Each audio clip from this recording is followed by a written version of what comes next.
अच्छा जी, बिस्मिल्लाहिर्रहमानिर्रहीम। बच्चों कोई सवाल तो बोलो कल में से। बेटा कल में से कोई सी का कोई क्वेश्चन है तो प्लीज बोलें जी आप। Anybody have any question? अस्सलाम वालेकुम, बिस्मिल्लाहिर्रहमानिर्रहीम। Any question from anybody? So we can move forward. No question? कमाल हो गया यार, इतने लायक बच्चे हो गए। करो जरा। और सारे लायक हो गए हो, सारे नालायक हो गए हो? लाइक हो गए हैं, लायक हो गए हो? मुझे बड़े दिन हो गए मुआज अब्दुल ने सवाल नहीं किया, कमाल हो गया। छुट्टियां थी ना, छुट्टियों के बाद आप दोबारा फॉर्म में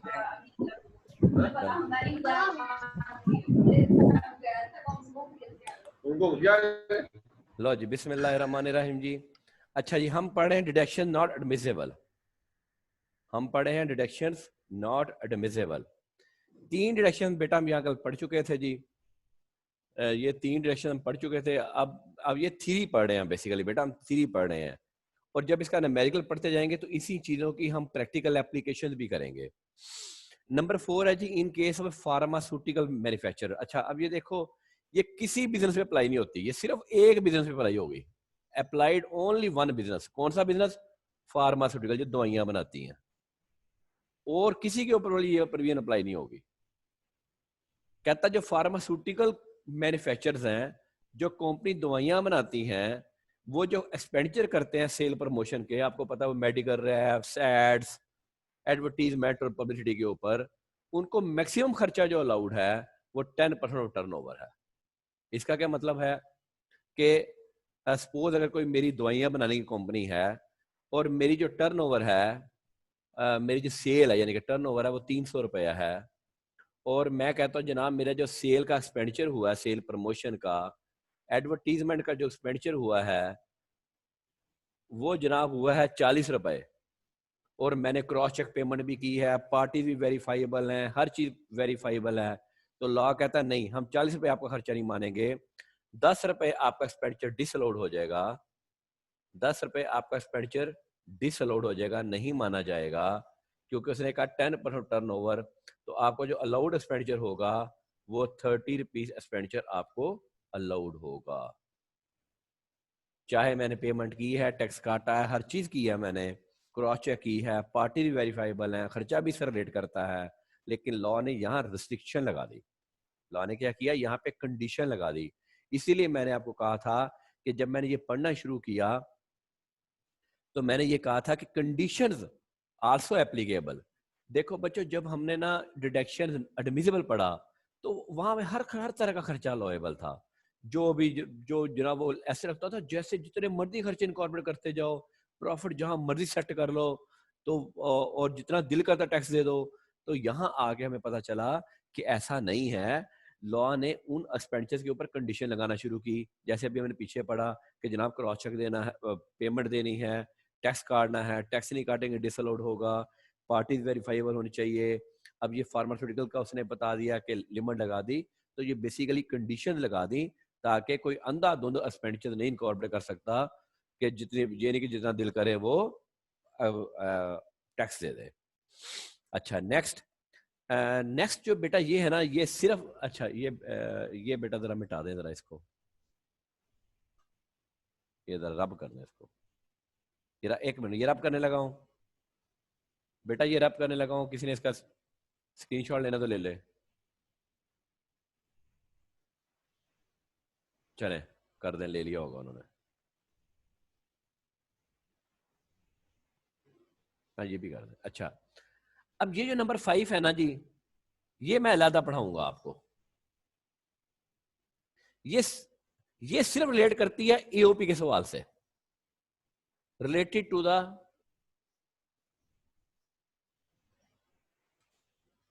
एओपी न्यूमेरिकल। एओपी क्या है? पार्टनरशिप। ये पहले आपको चीजें करा रहा हूं जो सोल प्रोप्राइटर या सोल ट्रेडर के हिसाब का सवाल है, उससे करा रहा हूं। ये जो देखिए, any payment made by AOP, ठीक है, तो ये सिर्फ एओपी का न्यूमेरिकल रिलेट करती है, ये मैं बाद में पढ़ाऊंगा जब मैं एओपी का न्यूमेरिकल स्टार्ट करूंगा। एओपी के न्यूमेरिकल से ये चीजें स्टार्ट होती हैं, लेकिन मैं पहले आपको सोल ट्रेडर वाला थोड़ा बता दूंगा, फिर जब मैं एओपी आऊंगा तो फिर मैं वापस आके ये क्लास पढ़ाऊंगा। आगे चलते हैं जी। पीछे पीछे बेटा पीछे। Expenditure of A northern business on account of a head office expenditure, on account of a head office expenditure which exceeds the allowable amount। अब वो कहता है कैलकुलेट कैसे करना है, कहता है total head of expenditures divide by total world turnover और divide by turnover in Pakistan. अब ये मैं आपको समझाता हूँ, प्लेन पेज दीजिएगा।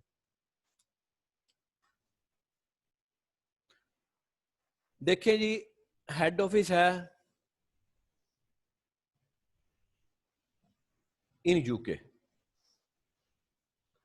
उसने पाकिस्तान में ब्रांच बनाई, उसने इंडिया में ब्रांच बनाई, उसने बांग्लादेश में ब्रांच बनाई, उसने नेपाल में ब्रांच बनाई, यूके के हेड ऑफिस ने। हमें किसे गर्ज है? हमें बेटा सिर्फ पाकिस्तान की टैक्सेशन से गर्ज है। हमें ना इंडिया की टैक्स से गर्ज है, ना बांग्लादेश की, ना नेपाल की। हमें सिर्फ पाकिस्तान के जो ऑपरेशन हैं हमने उसके ऊपर टैक्स करना है।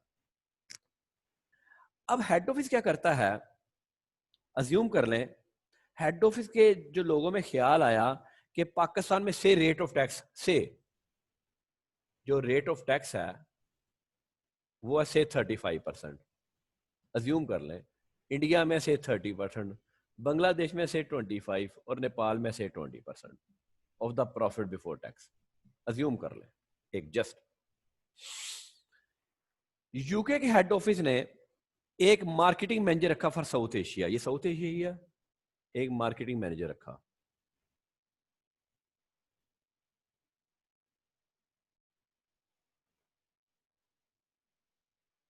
मार्केटिंग मैनेजर इस पूरे सिस्टम के लिए, इस पूरे एरिया के लिए,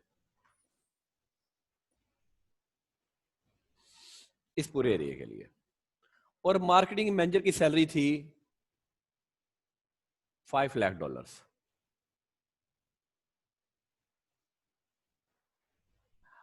अब ये एक्सपेंडिचर किसका है? यह ज़ाहिर है ये सारे जो मुल्क है वो मार्केटिंग मैनेजर इनको देख रहा है। हेड ऑफिस ने क्या किया कि इस मार्केटिंग मैनेजर का सारा एक्सपेंडिचर पाकिस्तान में डेबिट कर दिया, यहां डेबिट कर दिया। सारा एक्सपेंडिचर जो पाकिस्तान की ब्रांच थी, बेसिकली ये ब्रांच ही है ना जी, जो पाकिस्तान की ब्रांच यहां डेबिट कर दिया। क्यों डेबिट कर दिया? उनको था यहाँ रेट ऑफ टैक्स बहुत ज्यादा है, सारा खर्चा यहाँ डेबिट करें, खर्चा डालेंगे टैक्स कम हो, प्रॉफिट कम होगा, प्रॉफिट कम होगा टैक्स कम होगा। Is it justified? एनीबॉडी? क्या ये जस्टिफाइड है बेटा? Yes no answer? जी मुआज, जी मुआज। नहीं सर, जस्टिफाइबल नहीं है, परसेंटेज के हिसाब से होना चाहिए। अच्छा, अब लॉ ने क्या कर दिया, लॉ ने कर दिया, लॉ ने कहा कि नहीं आप डेबिट कैसे करेंगे, कहता जो वर्ल्ड टर्नओवर है, मतलब इन सब की टर्नओवर जो है, यहाँ टर्नओवर से 20 रुपए है, 200 मिलियन कर दें, 200 मिलियन कर दें, यहाँ जी 300 मिलियन है, यहाँ जी 100 मिलियन है, और यहाँ जी 50 मिलियन है। तो लॉ कहता है कितना खर्चा पाकिस्तान में डेबिट होगा, कितना एक्सपेंडिचर डेबिट होगा? 200 Pakistan turnover divide by total turnover 500, 600, 650, 650 turnover multiplied by expenditure आपका, वो आपका जो भी बन गया आपका से, अगर मैं और समझे ऊपर भी डॉलर्स की हम बात करें, ज्यूम कर लें रुपीस में कन्वर्जन, तो इतना खर्चा पाकिस्तान में डेबिट होगा। इससे अगर आप ज्यादा खर्चा पाकिस्तान में डेबिट करेंगे तो बेटा वो आपको अलाउएबल नहीं होगा। सवाल बोलने चाहिए। क्वेश्चन? किसी का कोई सवाल तो बोलो जी।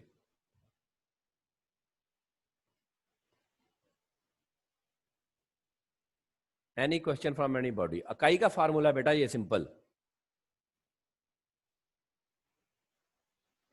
Any question from anybody?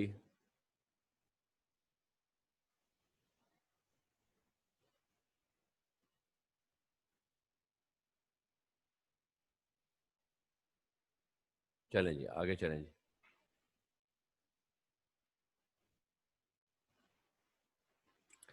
अच्छा, आगे आ जाए जी। अब वो कहता है entertainment expenditures. Any expenditure incurred on entertainment except those which are incurred abroad in connection with the business.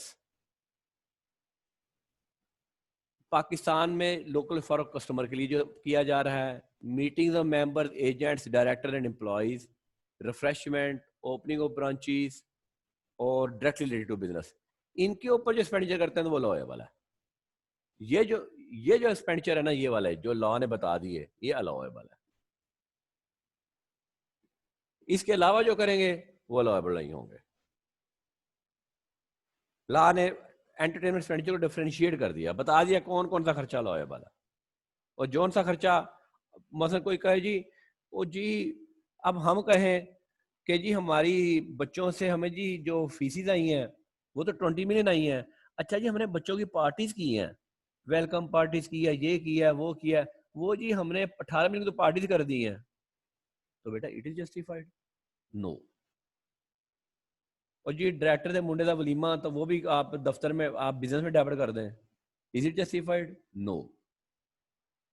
तो कौन से खर्चे अलाउएबल हैं, उसे बता देगा भाईजान आपकी कोई मीटिंग्स है, मैं यहाँ अपने एम्प्लॉयज को चाय देता हूँ, मेरा कोई यहाँ पे आपके पेरेंट्स आ गए, कोई वहाँ कोई ड्रिंक हो गई या कोई इस तरह पार्टी पे थोड़े बहुत खर्चे हो गए, वो तो अलाउएबल होंगे, लेकिन अबव द नॉर्म्स, क्या लफ्ज बात करता है वो नीचे से डिफाइन कर दिया, अबव द नॉर्म्स, जो अबव द नॉर्म्स होगा वो आपको अलाउएबल नहीं होगा। Any question from here? Muaz Abdul Wadood ji. Muaz sir ये at the opening of the new branch, sir यहाँ पे तो जो खर्चे वगैरह हैं वो मतलब नॉर्मल रूटीन से ज्यादा ही होंगे ना? तो तो बेटा सर ये वो उसने कुछ लिमिट्स वगैरह डिफाइन किए हैं या कुछ भी नहीं की? नहीं, लिमिट डिफाइन की, रुपये नहीं डिफाइन किया उसने लिख के दे दिया बस, उसे लिखा हुआ है तो अलाउएबल है। ठीक है सर। ठीक है, ਉੱਥੇ ਤੁਸੀਂ ਕਿਹੜਾ ਰੋਸਟ ਖਵਾਉਣਾ ਵਾ है? नहीं सर, वो असल में ओपनिंग ऑफ न्यू ब्रांच में ये है ना, प्रीमिसेस खरीदेंगे, न्यू नहीं एम्प्लॉयज बेटा, आएंगे। वो नहीं बेटा, वो जो प्रेमिसेस खरीदेंगे वो तो कैपिटलाइज होगा ना, वो तो नीचे आके पढ़ लिया, जो कैपिटलाइज खर्चा होना वो तो कैपिटलाइज होना है। ओपनिंग ऑफ न्यू ब्रांच का मतलब है कि मैं यहाँ पे कॉलेज की नई ब्रांच खोलूँ, आप लोगों को इफ्तार में बुलाऊं, चाय समोसे दूं, दिस इज एक्सपेंडिचर अच्छा ऑफ अच्छा अच्छा रेवेन्यू, अच्छा। रेवेन्यू की बात हो रही है। ठीक है सर, थैंक यू। ठीक, एनी अदर पर्सन जी, एनी अदर पर्सन? किसी का कोई और सवाल तो बोले जी। यार सवाल पूछा करें, मैंने आपको उस दिन भी कहा था कि सवाल पूछा करें अहमकों की तरह, और याद रखा करें अक्लमंदों की तरह। तो आप ना अहमकों की तरह भी सवाल नहीं पूछते, अक्लमंद आप है नहीं है, तो क्या करें हम, आपको किस कैटेगरी में डाल लें? नीचे है ना यार, है कौन कौन नाम इनके सारे, मुझे फिर भूल जाते हैं।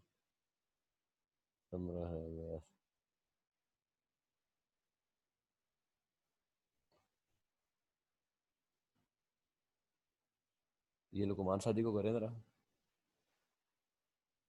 और तुम अस्सलाम वालेकुम लुकमान शादी, वालेकुम सलाम सर। तुम्हारे सवाल भी कम हो गए हैं। सर आ रही समझ, सवाल होंगे तो पूछ लूंगा। अच्छा चले, मैं क्या जो सवाल, गुल मोहम्मद कहाँ है? गुल मोहम्मद भी सवाल पूछता था सर जी, गुल मोहम्मद को जरा करें जी, कहाँ है?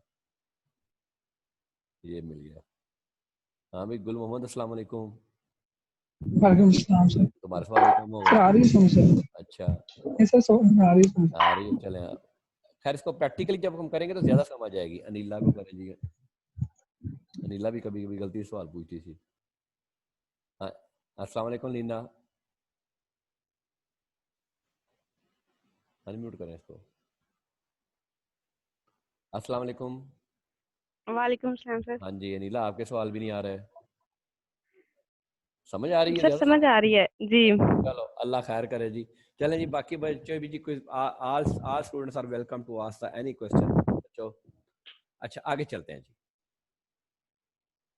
नंबर 8 छोड़ दिए जरा, नंबर 8 अभी स्किप करें, नंबर 8 मैं बाद में डिस्कस करता हूँ जी। नंबर 8 बेटा बाद में डिस्कस करूंगा, नंबर 8 तो पढ़ूंगा बाद में, आगे चलें जी। आ जाए जी। अब देखें 9, नंबर 8 बेटा मैं पढ़ाता हूँ जरा। अब ये देखें, any payment made on account of salary exceeding 50,000 per month if not made through a cross cheque or transfer to the employee's bank account. लो जी, 15,000 तक सैलरी आप कैश दे सकते हैं, 15,000 से ज्यादा तनख्वाह होगी तो वो आपको बैंक क्रॉस चेक देना है, bank account to bank account transfer करनी है। अब बेटा bank account to bank account transfer कैसे होती है, वो जरा मैं आपको समझा दूं, जरा थोड़ा सा प्रोसीजर समझा दूं, प्लेन पेज पे आइएगा। जैसे मैं कहूँ कि टिप्स के मेरे बहुत सारे एम्प्लॉइज हैं, क्या मैं सबको क्रॉस चेक देता हूँ? तो मैं तो बेटा अगर सबको क्रॉस चेक अलग देने लगा हूँ तो मैं तो पागल हो जाऊँ, क्रॉस चेक काट काट के, और हर महीने मेरी वो जो चेकबुक है वो तो मेरी हर महीने ख़त्म हो जाए। तो होता क्या है, लाइक मैं कहूँ द टिप्स है, जैसे हमारी जो लीगल बॉडी है वो बेटा आपको पता है द टिप्स एजुकेशनल फाउंडेशन है, रजिस्टर्ड है, टैक्स पेयर है। चूँकि हमने भी एक्सपेंडिचर क्लेम करना है तो हम भी ज़ाहिर है हमने भी अपने तमाम जो एक्सपेंडिचर्स के अलोएबिलिटी कंडीशन हमने पूरी करनी है। आप लोग मुझे फीस देते हो, कैश में देते हो, वो बैंक में जमा हो गई, वो फिर आप आगे एक्सपेंडिचर है तो वो मैंने एक्सपेंडिचर क्लेम करूंगा तो मैं मेरा प्रॉफिट कम प्रॉपर होगा ना। अब एक्सपेंडिचर पूरा करने के लिए मुझे कंडीशन पूरा करनी, जो लॉ कहता है मैंने उसके मुताबिक चलना है। शादी की सैलरी 15,000 ज़्यादा है, अलीजा की सैलरी 15,000 ज़्यादा है, अलीजा साहब की सैलरी, सबकी सैलरी 15,000 ज़्यादा है। यहाँ सैलरी की 15,000 से कम तो है ही नहीं है किसी की। तो क्या अब मैं सबको जब मैं क्रॉस चेक देने लगूँ तो मैं तो बेटा परेशान हो जाऊँ कि मैं इतने क्रॉस चेक कैसे काटूँ। होता क्या है, द टिप्स एम्प्लॉयर बन गया, ये पेयर है, अब इसने सैलरी देनी है, ये पेयर है। अच्छा जी, अलीजा ये जी रेसिपेंट है, ये एम्प्लॉई है।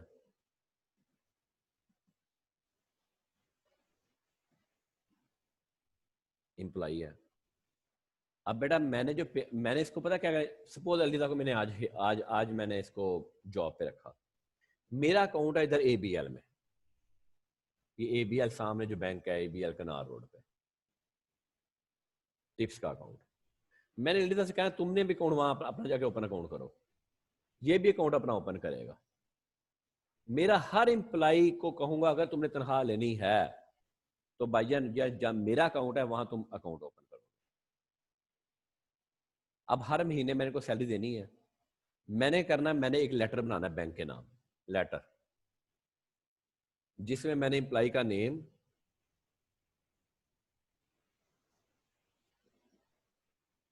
मैंने से कहना तुम अकाउंट खोलो और मुझे अकाउंट नंबर दे दो, अकाउंट नंबर और आगे अमाउंट।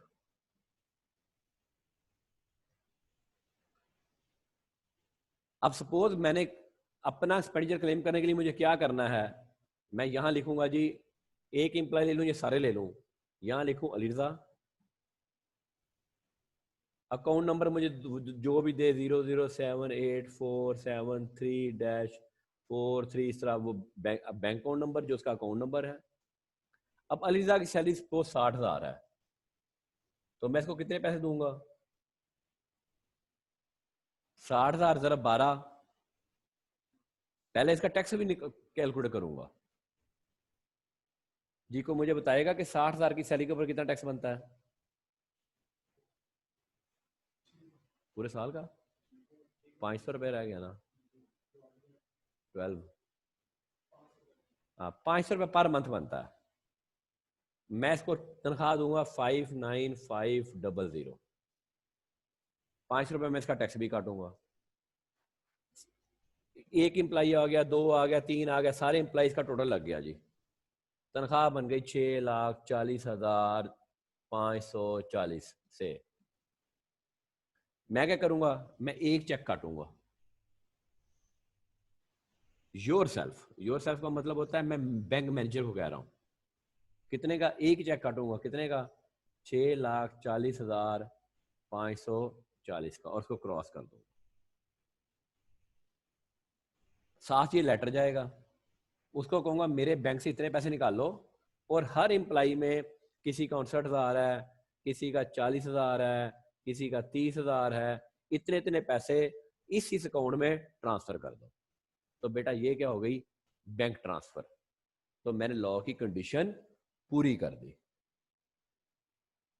कैश सैलरी दूंगा तो अलाउेबल नहीं होगी, वो कैश सैलरी अगर मैं दूंगा तो मुझे अलाउेबल नहीं होगी, मुझे अलाउेबल नहीं होगी तो मेरा प्रॉफिट बढ़ जाएगा, प्रॉफिट बढ़ जाएगा तो मुझे टैक्स पड़ जाएगा। तो बेटा मैं तो फिर कंडीशन पूरी करूंगा। Any question, any question from anybody? कोई सवाल तो बोलो जी।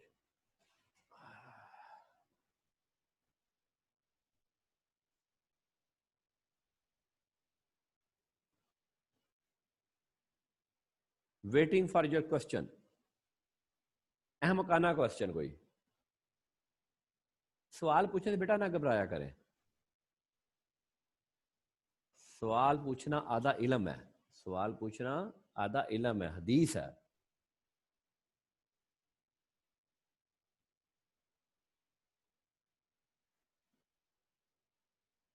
Any question from anybody? चलो जी नेक्स्ट पे। अच्छा जी आगे चलते हैं जी। Any contribution to such provident fund, pension fund, gratuity fund, superannuation fund, or any fund which is not recognized or approved under income tax law. लो जी, अगर मैंने फंड मेंटेन किया for the benefit of employ, basically सारा क्या है, ये सारे का सारा क्या याद है आपको? हम सैलरी में पढ़ के आए हैं, रिटायरमेंट बेनिफिट्स। ये रिटायरमेंट बेनिफिट्स है। अगर मैंने ये फंड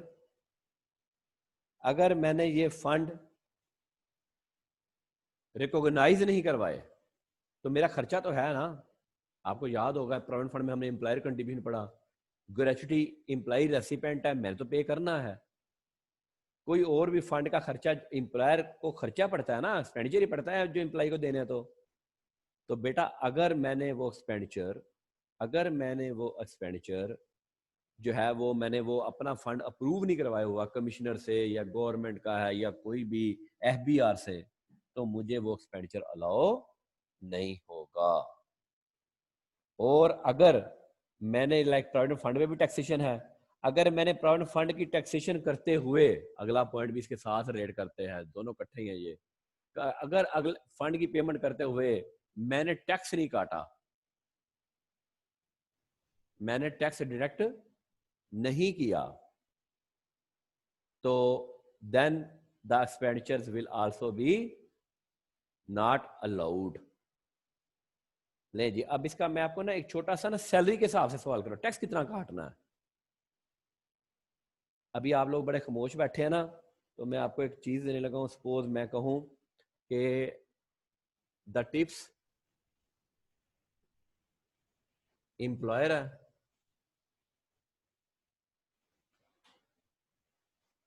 मिस्टर कयूम, इसकी नई नई तनख्वाह लगी है, ये एम्प्लॉई है।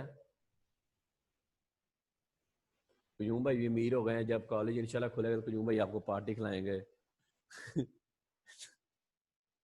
कहने में क्या हो जाए, खिलाएं ना खिलाएं। अच्छा जी, कयूम भाई की सैलरी है, से अज्यूम कर लें जरा बढ़ा के लिखते हैं, इतनी है नहीं है वैसे, 1,25,000 पर मंथ। और provident fund contribution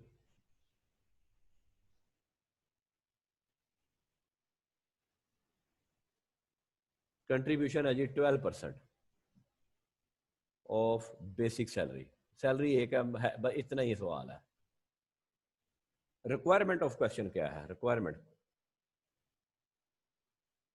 calculate the tax per month to be deducted by tips. चलो जी।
जो जो क्वेश्चन करता जा रहा है वो रेज हैंड करता जाए बेटा। जो जो जैसे मुआज अब्दुल वदूद ने पता नहीं क्यों इसलिए रेज हैंड किया, लेकिन मैं आपको बता रहा हूँ कि जो जो रेज हैंड करता जाए जी।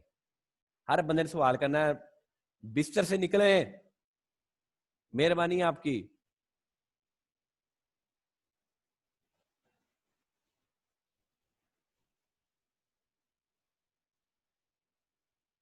एवरीबॉडी हैव टू आंसर,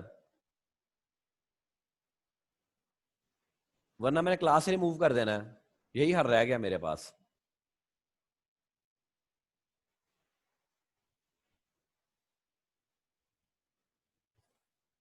और जिसका दिल करेगा मैं अनम्यूट करके मैं उससे आंसर पूछूंगा।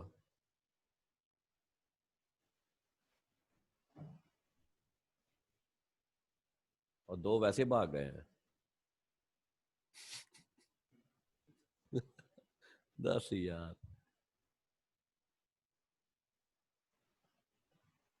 लो जी बच्चों, आपको मजे की बात हूँ, क्लास पार्टिसिपेंट से 38, अब रह गए 35।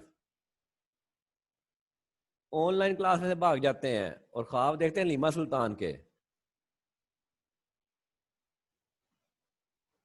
वो तो जिहाद करोगे तो मिलेगी।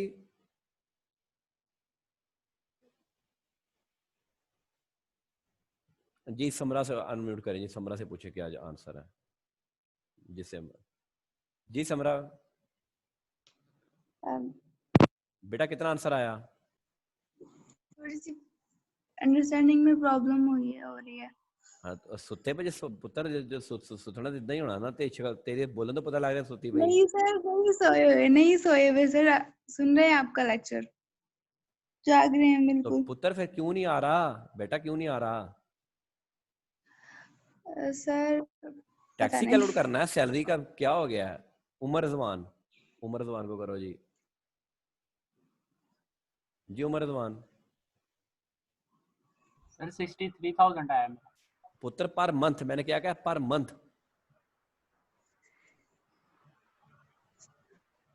सर टैक्स लायबिलिटी बता रहा हूँ। टैक्स लायबिलिटी मैंने बतानी, मैंने कहा टैक्स कितना काटना है बेटा, रिक्वायरमेंट देखो। Calculate the tax per month to be deducted by tips. Employer ने कितना पर मंथ टैक्स काटना है?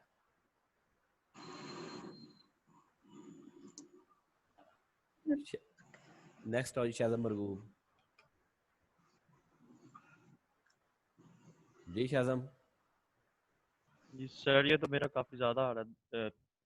2,02,291। ओ तेरा भला हो जाए, 1,25,000 तनख्वाह हो रही तू मुआज अब्दुल वदूद। गलत है। सर मैंने मल्टीप्लाई 12 की है। और नहीं सर पढ़ा पुत्र, है ना मैं? पर मंथ है पुत्र, पर मंथ है। तनख्वाह सर भी मैं पर करता हूँ, मंथ है 1,25,000। मुआज अब्दुल वदूद करो अनम्यूट से सबसे पहले मैं हाथ सेट कर। करता हूँ। सर 6500 का हटना है। 6500 जी सर 6500 का हटना गलत है। पास पास वाले लेकिन गलत है। है। उसके हिसाब से 6500 बन रही है। सबर कर यार, तो जरा इसको म्यूट करो। नीचे आओ। हाँ कुड़ियां को पूछिए। ये मुफाजिया, ये मुफाजिया से करो। हाँ ये, हाँ बेटा मुफाजिया, मुफाजिया बेटा। उसे अभी तक सवाल नहीं किया है। चलो ऊपर चलो। ऊपर कौन कौन हो रहा है?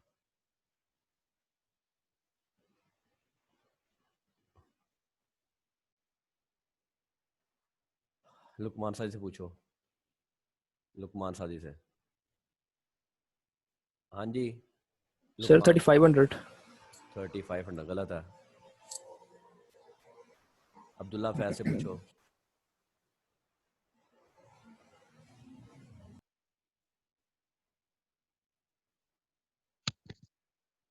सर 6383 आ रही है। जी बेटा 6383।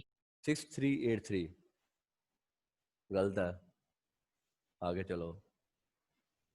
शाबाश यार, किसी एक का आंसर ठीक हो जाए, अल्लाह करे। मैं देखो, मैं सेक्शन 140 आपको पढ़ा के आया हूँ कि टैक्स कैसे काटना है और कितना काटना है। पहले पूरे साल की टैक्स कैलकुलेट कर देंगे, तकसीम 12 कर देंगे। यार इसमें कौन सी मुश्किल काम है? Everybody going to lower hand, everybody going to lower hand. Ibrahim को करो जरा। जी इब्राहिम। सर 5,250 आ रहा है। Right, Ibrahim is right, 5,250। Ibrahim is right. अब मुझे बताओ किस किस का 5,250 आ रहा है। अब वो रेज हैंड करे। How many 5250? जिसका आंसर 5250 है वो करेक्ट है। ले, अब इतने ज्यादा हो गए हैं। छड़ियो लमिया लमिया। शायद का पहले गलत हुआ, शायद कहता मेरा हाल ठीक हो गया। करो ना इसको अनम्यूट शायद को। हाँ शायद जी मैंने वो सर सही कर दिया था सर, वो मैंने गलती से 12 करोड़ का रेट देख लिया था। 12 मैंने करोड़ बाद में का देखा तो सही होगा, गलती से देख लिया था मैं जल्दी जल्दी में ना, वो ले जी। क्वेश्चन लिखना रह गया था। इसको मैं अब अब सही बता होगा। दूं कि कैसे कैलकुलेट करना है जो बच्चे नहीं समझ रहे।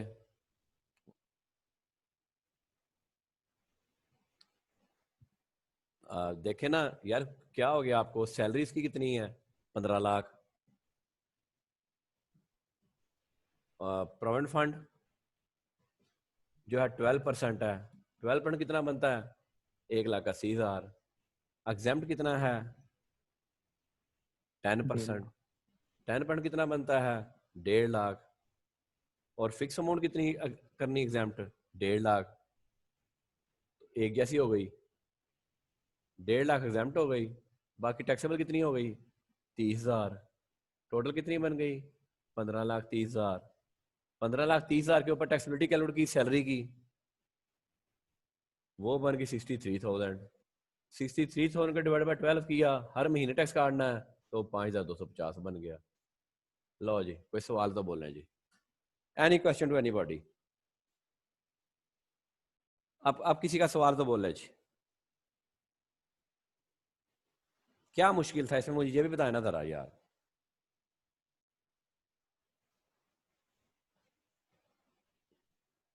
सैलरी का सवाल किया, टोटल टैक्सेबिलिटी निकाल ली, डिवाइड बाय 12 किया, तो उतना टैक्स ही काटना है मैंने।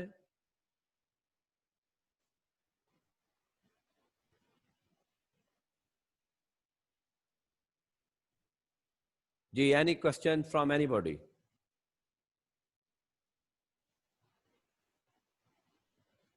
आगे चलें जी।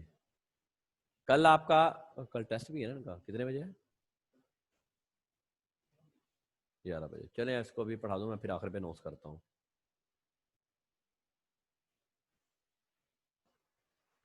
लो जी, फिर वो लॉ कहता है कि जनाब अगर आप किसी अनअप्रूव्ड इंस्टीट्यूशन को डोनेशन देंगे तो वो भी डिसअलाउड हो जाएगी, लेकिन अप्रूव्ड को देंगे तो वो आपको पता टैक्स क्रेडिट मिलेगा।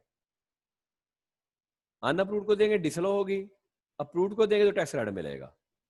प्रोविजन मैंने कल आपको बता दिया था कि किसी भी किस्म की प्रोविजन जो है वो डिसअलाउड हो जाएगी।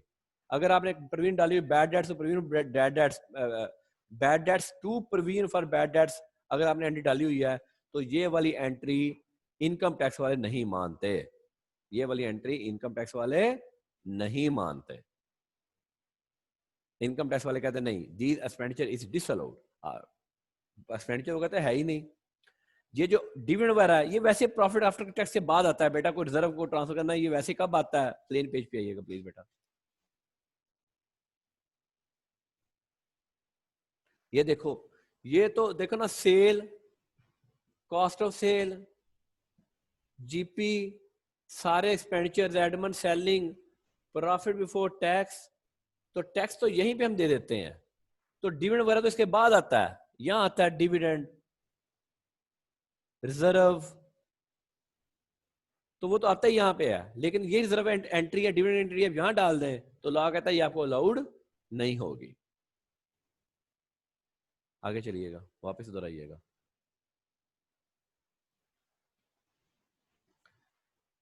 पेनल्टी कल मैंने आपको बता दिया था, किसी भी लॉ की वायलेशन की आप पेनल्टी देंगे तो पेनल्टी आपको लॉ नहीं, फाइन या पेनल्टी, आपको जुर्माना हुआ है, आपको पेनल्टी हुई है।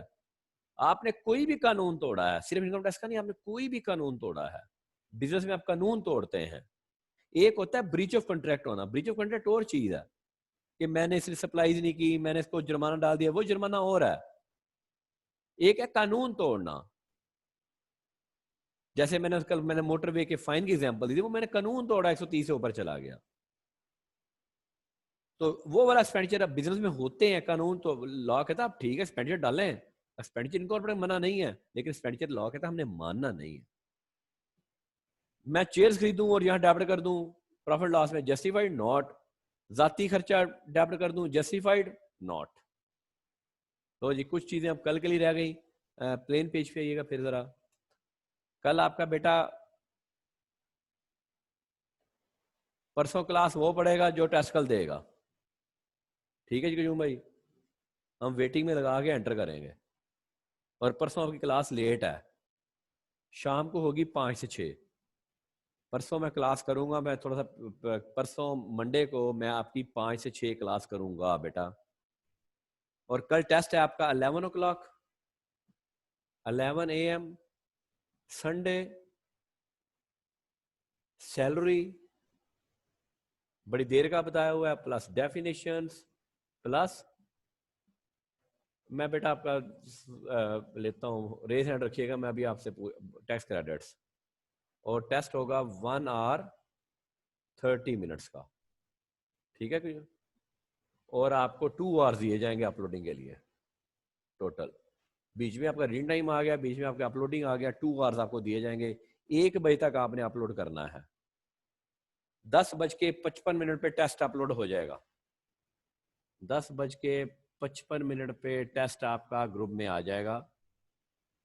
बल्कि यूं भाई को चलो 10:50 ही कर दें, कोई बात नहीं। 10:50 एक्स्ट्रा 10 मिनट आपको दे देंगे। 1.5 घंटे 2 बजे तक आपने अपलोड करना है। अब देखें जी इब्राहिम को सवाल पूछ रहा है। जी बेटा। सर वो लॉ का भी टेस्ट 11 बजे है सर, तो दोनों एक साथ कैसे? टेस्ट 11 बजे है, तो वो मुझे शाम को याद कराना, वो लेट कर देंगे थोड़ा सा। नहीं ठीक। शाम को क्लास में ना जी सर। मुझे याद करवाना, या इसको लेट कर दें फिर? जी सर। अब वो सब लोग सुन रहे हो ना? लॉ का 11 बजे है यार, फिर इसको 1 बजे कर दें। नहीं भाई टेस्ट भी तो करना है ना। फिर 1 बजे बेटा, फिर इसको ऐसे कर दें, इसको 1 बजे कर दें। ये मैं काट रहा हूं जी, 1 PM।